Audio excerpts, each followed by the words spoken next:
শফিককে কিন্তু অনেকদিন আগে থেকেই পল্লীগ্রাম টিভি চ্যানেল থেকে বাদ দেওয়া হয়েছে। তবে জানা গেছে পল্লীগ্রাম টিভি চ্যানেলের পক্ষ থেকে শফিককে কিন্তু আবারও ডেকে নেওয়া হয়েছিল। এরপর থেকে দর্শকদের মনে আবারও প্রশ্ন জেগেছে, শফিক কি আবারও পল্লীগ্রাম টিভিতে অভিনয় করবে অথবা কিসের জন্য আবারও ডাকা হলো। সম্পূর্ণ বিষয়টি নিয়ে আজকের এই ভিডিওতে আলোচনা করব। এজন্য আজকের এই ভিডিওটি না টেনে প্রথম থেকে শেষ পর্যন্ত দেখতে থাকুন। আর আপনি যদি আমার চ্যানেলে নতুন দর্শক হয়ে থাকেন তাহলে আমার চ্যানেলটি সাবস্ক্রাইব করে আমাদের পাশেই থাকবেন। কিছুদিন আগে পল্লীগ্রাম টিভি চ্যানেল থেকে শফিককে কিন্তু সত্যি ডেকে নেওয়া হয়েছিল। পল্লীগ্রাম টিভি চ্যানেলের পরিচালক রবিউল শেখ শফিককে ডেকে নিয়ে বলেন, শফিক যদি নিজের ভুলগুলো স্বীকার করে তাহলে শফিককে আবারও পল্লীগ্রাম টিভি চ্যানেলে অভিনয় করার সুযোগ দেওয়া হবে।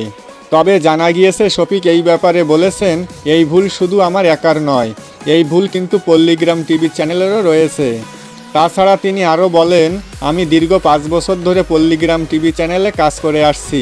তিনি আরও বলেন, পল্লীগ্রাম টিভি চ্যানেল আমার জন্য আজ এই সফলতার দুয়ারে পৌঁছেছে, কারণ পল্লীগ্রাম টিভি চ্যানেলের প্রধান নায়ক ছিলেন শফিক। মানুষকে হাসিয়ে ও কাঁদিয়ে সবার মন জয় করে নিয়েছিল এই শফিক।